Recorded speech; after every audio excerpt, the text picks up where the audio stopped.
ક્યારેક પરિવારમાં મતભેદ થાય ને, એ પરિસ્થિતિને યુદ્ધમાં ક્યારેય ન ફેરવીએ, કારણ કે વાણીથી તો લોકો જીતી જાય છે, પરંતુ સંબંધોથી હંમેશા હારી જશે.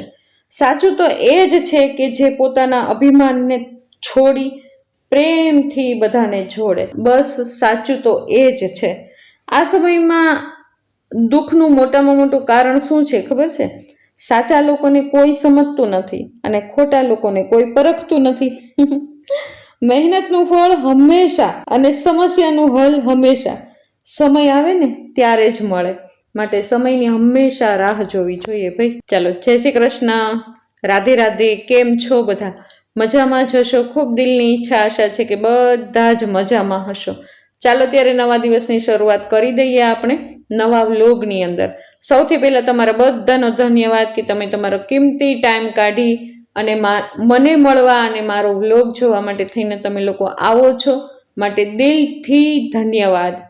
ચાલો ત્યારે સરસ મજાની પોઝિટિવિટી સાથે સરસ મજાના દીવાબત્તી અને ઠાકોરજીની સેવા થઈ ગઈ છે અને દિશાબેને સરસ મજાનો કરી નાખ્યો છે નાસ્તો. એને જો કડક મીઠી એવી ચા બનાવી છે, મગ, મઠ અને શિંગદાણા, ચણા એને બધું રાત્રે પલાળી દીધું હતું અને સવારમાં એક સીટી લગાવી દીધી અને એની અંદર નાખી દીધું છે લીંબુ, ચટણી, મીઠું, ધાણા જીરું અને એકદમ મિક્સ કરી દીધું છે. અને કાલની રોટલી વધી હતી, કારણ કે છોકરાઓ ક્યારેક એવું કહી દે કે મમ્મી અમે આવી જશું, અને ક્યારેક એ ન પણ આવે તો રોટલી ક્યારેક પડી રહે હે ને, તો એ રોટલીને આપણે ફેંકીએ તો નહીં, પણ એનો સવારમાં ઉપયોગ થઈ જાય.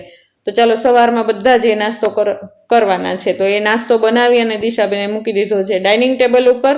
હજી હમણાં નાસ્તો કોઈ કર્યા નથી. હું આ સમયે સેવા જ કરું છું. હજી મેં તમને આમાં બતાવ્યું છે કે થઈ ગઈ એમ, પણ હજી આ સમયે જ્યારે દિશા આ બધું કામ કરતી હતી ને ત્યારે હજી હું સેવા જ કરતી હતી. અને જો દિશાને પણ આજે બહાર જવાનું છે, બહારગામ નહીં પરંતુ આજે દિશાબેન બહાર જવાના છે. તો એ નિમિત્તે આજે સન્ડે છે છતાં પણ દિશાબેન વહેલા ઉઠી ગયા છે અને જો બધું જ ઘરનું કામ થાય છે ને. જો પરિવાર સાથે રહેતો હોય ને તો ઘણો બધો ફાયદો પણ થાય, એકબીજાની મદદે પણ આવી જાય ને. કોઈકને ક્યાંક બહાર જવાનું હોય તો એકબીજા કામ અંદર બંટાઈ પણ જાય હે ને. તો પરિવારમાં રહેવાથી ઘણો બધો ફાયદો પણ છે એને. પણ ઘણી વાત એવી પણ છે કે જે સમજવાની જરૂર છે ને.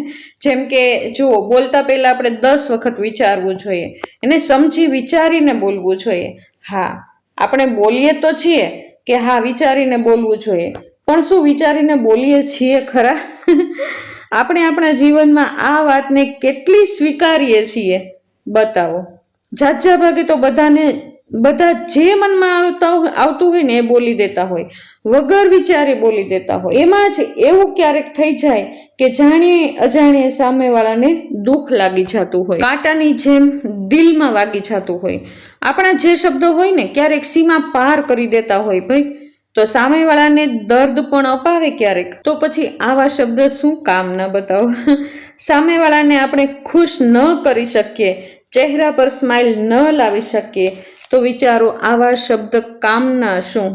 માટે જે બોલીએ એ 10 વખત સમજી વિચારીને જ બોલવું જોઈએ. મારું તો એવું માનવું છે અને લગભગ બધાનું જ એ જ માનવું હશે ને. પોતાની સાથે વાતો કરીએ કે જે હું બોલું છું એ ખોટું તો નથી બોલતા ને, મારા શબ્દોથી કોઈને દુઃખ તો નથી લાગતું ને. જો આ કરી લેશું ને તો આપણા શબ્દ હંમેશા સ્વસ્થ રહેશે અને આપણો પરિવાર પણ હંમેશા સ્વસ્થ રહેશે. અને આપણી આજુબાજુમાં જે કોઈ હોય એ બધા જ સુખી રહેશે હે ને.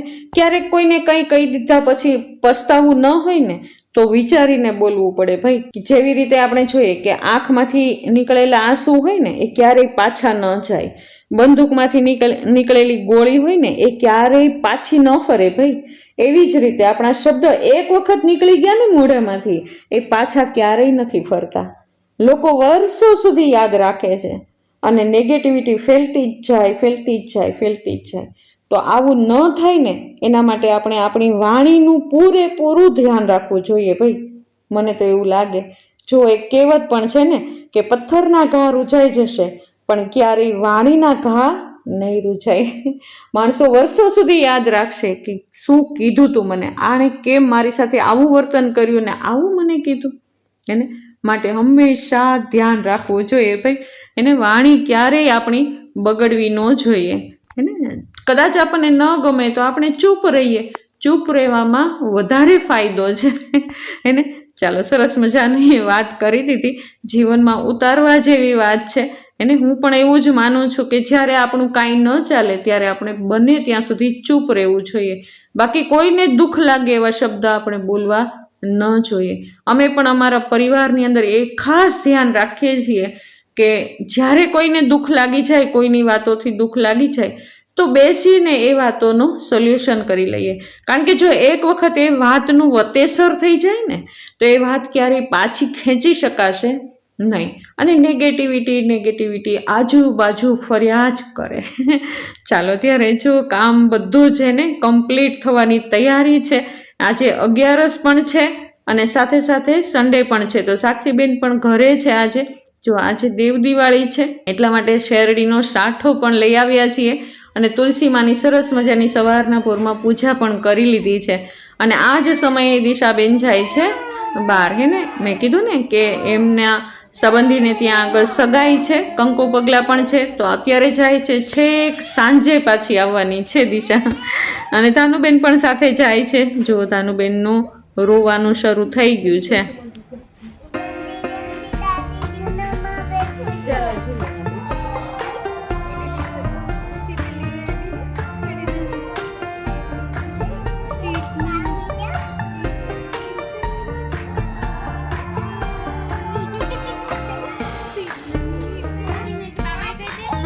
टाटा कह दिया दिक्कू, बाय बाय बाय बाय. आजा आजा. हाँ चलो चलो. हाँ હે હા હા મેં જોયું. चलो चलो कनो रोना नहीं. हे आजा आ जाओ. चलो चलो चलो चलो.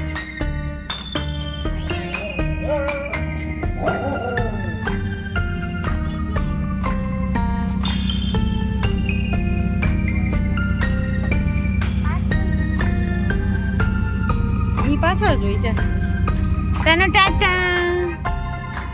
हाँ चलो चलो आती हूँ चलो चलो आती हूँ चलो आओ आओ आओ आओ आओ आओ. ચાલો ત્યારે દિશાબેન ધાનુને લઈને જતા રહ્યા. એમના સંબંધીને ત્યાં આગળ સગાઈ છે, બપોર પછી કંકુ પગલા પણ છે. તો એમનું જમવાનું ત્યાં જ છે, સવારનું, બપોરનું અને રાતનું પણ. અને અમે પણ એક જગ્યાએ જવાના છીએ. તો ક્યાં જવાના છે એ હું તમને આગળ બતાવતી જઈશ. જો કે તમે આગળ ટાઇટલમાં જોઈ લીધું છે એટલે તમને ખબર પડી જ ગઈ છે કે અમે ક્યાં જવાના છીએ. મેં નીચેનું બધું જ કામ કરી લીધું, ફળિયા વાળી નાખ્યા. દિશા પણ એનું જેટલું કામ હતું એ બધું જ કરીને ગઈ છે. અમુક જે બાકી છે એ સાક્ષીએ સંભાળી લીધું અને મેં સંભાળી લીધું. હે ને ભાઈ, એટલે અમુક વસ્તુ પણ લઈ આવવાની હતી. આજે સન્ડે છે એટલા માટે ગાડી ઘરે હોય તો અમુક કરિયાણાની વસ્તુ હોય કે શાકભાજીની વસ્તુ હોય, આ તે ઘણું બધું એવું હોય કે જે બહારથી લાવવાનું હોય. તો એ પણ મેં કામ કરી લીધું બધું જ તે. કારણ કે રવિવારે એક જ દિવસ એવો હોય કે મને સમય હોય.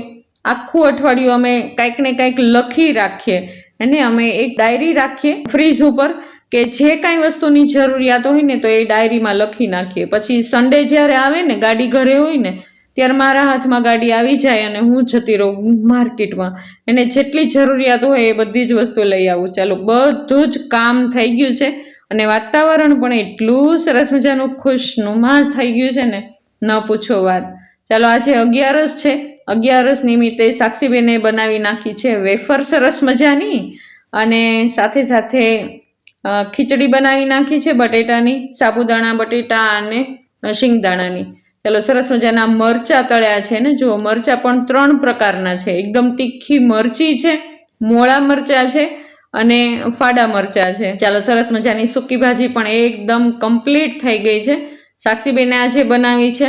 અને બપોરની રસોઈ જજા વાગે સાક્ષીને ક્યારેય બનાવવાની જ ન હોય, ક્યારેક જ બનાવવાની થાય. માના જ્યારે સન્ડે હોય અથવા તો કોઈ પણ રજાનો દિવસ આવે ને ત્યારે સાક્ષીબેન રસોઈ બનાવે બપોરની. તો ચાલો કેટલી સરસ મજાની થાળી તૈયાર થઈ ગઈ છે. હું અને સાક્ષી બંને જમવા બેસી ગયા. બપોર પછી અમારે જવાનું હતું બહાર, અને આજે નિખિલ કિશનને પણ જમવાનું નથી, એ લોકોને પણ બહાર જવાનું છે જમવા બપોર પછી. તો ચાલો અમે બપોરે જમી લીધું અને આ સમયે હું અને સાક્ષી નીકળી ગયા છીએ બહાર. હેને અમારે એક સંબંધીને ત્યાં આગળ સરસ મજાનું એક ફંક્શન છે, હેને તુલસી વિવાહ છે, તો ત્યાં આગળ અમે લોકો જઈએ છીએ. ચાલો હું તમને આગળ બતાવતી જાઉં કે અમે ત્યાં આગળ જઈ અને કેટલી મોજ કરી અને કેટલી મસ્તી કરી છે ને. કેટલા સરસ મજાના તુલસી વિવાહ અમે જોયા છે કંઈ એને. જો અમે નીકળી પડ્યા છીએ અત્યારે રસ્તા ઉપર, અને આ સમય છે સાંજના 5 વાગ્યાનો. એને જો બધા સજી ધજી અને અમે આવી ગયા છીએ મેરેજમાં. હેને મેરેજ કોના છે? ઠાકોરજી અને તુલસીજીના વિવાહ છે. જો શાસ્ત્રો અને ગ્રંથોમાં લખાયેલી સરસ મજાની એક કથા છે. ઝાઝા સમય પહેલાં એક મહાન પતિવ્રતા સ્ત્રી જન્મી, વૃંદાજીનું નામ. એ ભગવાન શ્રી વિષ્ણુની એકદમ મોટામાં મોટી ભક્ત હતી, અને એમના લગ્ન થયા હતા એક મોટા જલંધર નામના રાક્ષસ સાથે. આ જલંધર કોઈ જેવા તેવા રાક્ષસ ન હતા, એ શિવજી દ્વારા સમુદ્રમાંથી જન્મ્યા હતા. અને એની પત્ની વૃંદાની નિષ્ઠા અને તપસ્યાના કારણે જ એ વારંવાર વિજય થઈ જતા, અને કોઈ પણ યુદ્ધ હોય એમાં એમનો વિજય થતો. જ્યાં સુધી વૃંદાનું વ્રત અખંડ હતું ને ત્યાં સુધી જલંધરને કોઈ દેવતા હરાવી ન શકે. દેવતાઓએ વારે વારે યુદ્ધ કર્યા, પરંતુ વારે વારે વિજય જલંધરનો જ થાય. અને આ બધાથી કંટાળી અને બધા દેવતાઓ વિષ્ણુજી પાસે ગયા, હેને એમના શરણમાં ગયા અને કીધું વિષ્ણુજીને કે તમે જ આમાંથી કાંઈક રસ્તો કાઢો, હેને અમને બચાવવાવાળા તો તમે એક જ છો.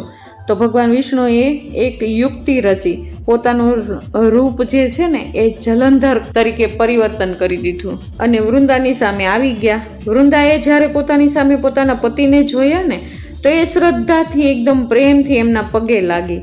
ત્યારે જ એમનું પતિવ્રત એકદમ તૂટી ગયું. આ જ સમયે યુદ્ધભૂમિમાં જ્યાં આગળ યુદ્ધ થતું હતું ને ત્યાં આગળ જલંધરનો એકદમ અંત આવી ગયો. પરંતુ વૃંદાએ જ્યારે સાચી માહિતીની બધી ખબર પડી ને ત્યારે એમનું એકદમ એને જોયું કે સામે તો સ્વયં ભગવાન શ્રી વિષ્ણુ છે, એણે જ મારી સાથે છલ કરી અને જલંધરનું રૂપ ધારણ કર્યું હતું. ત્યારે વૃંદાને એકદમ હૃદય ભાંગી ગયું અને એકદમ રડવા લાગ્યા અને પ્રભુને એણે શ્રાપ આપી દીધો. અને એને પ્રભુને કીધું કે હે પ્રભુ, તમે મારી શ્રદ્ધા અને નિષ્ઠાનું અપમાન કર્યું, આટલું મોટું અપમાન કર્યું. અને વૃંદાએ પ્રભુને શ્રાપ આપી દીધો કે તમે પણ પથ્થર બની જશો. વૃંદાના આ શ્રાપને સાંભળ્યું ને પ્રભુ એકદમ મૌન થઈ ગયા, અને એ જ સમયે પ્રભુ શાલિગ્રામના રૂપમાં આવી ગયા. હેને એ સમયે પ્રભુ વિષ્ણુ જે છે ને એ શાલિગ્રામ બની ગયા. અને આજે પણ આપણે એ શાલિગ્રામની પૂજા કરીએ છીએ ને, અને એ જ સમયે વૃંદાએ પોતાનું પણ શરીરનો ત્યાગ કરી દીધો, એને પોતે પણ શરીર છોડી દીધું. અને એ જગ્યાએ જ એક સરસ મજાનો પવિત્ર છોડ ઉત્પન્ન થયો, અને એને આપણે અત્યારે તુલસીજી કહીએ છીએ. ત્યારે દેવતાઓએ પણ વિષ્ણુને વિનંતી કરી કે વૃંદાની આ ભક્તિ હંમેશા અમર થાય. ત્યારે વિષ્ણુજી પ્રભુએ કીધું કે હા, હર વર્ષની કારતક માસની આ વદ 11 શાલિગ્રામ રૂપમાં હું તુલસીજી સાથે વિવાહ કરીશ. આ જ દિવસને તુલસી વિવાહ આપણે કહીએ છીએ.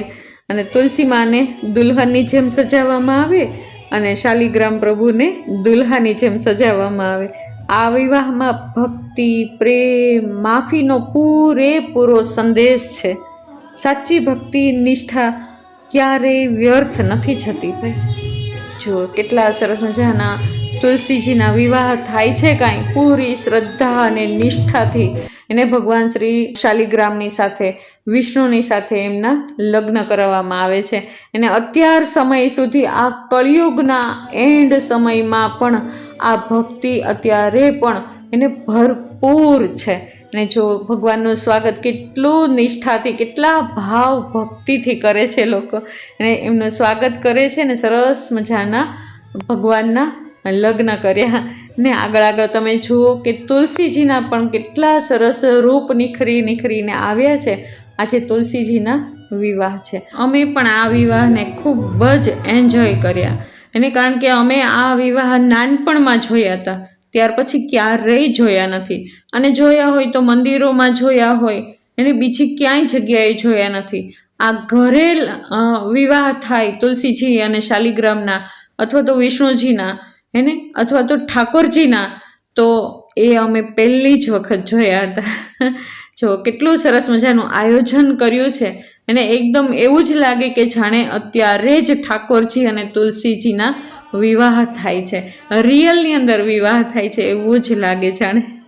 અને જો બેઠા છે બંને બહેનો છે, સગી બહેનો છે, પરંતુ એકે ઠાકોરજીનું સ્વરૂપ લીધું છે અને એકે તુલસીજીનું સ્વરૂપ લીધું છે.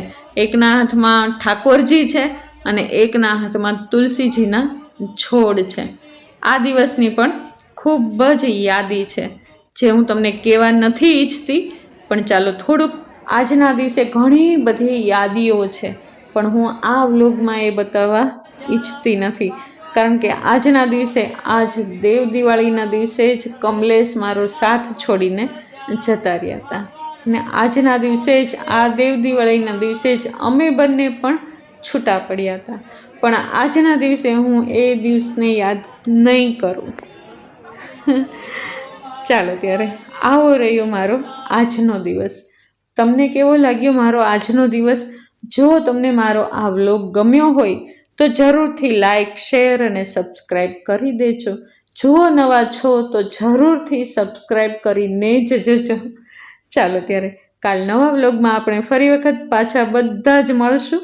ત્યાં સુધી જય શ્રી કૃષ્ણ, રાધે રાધે.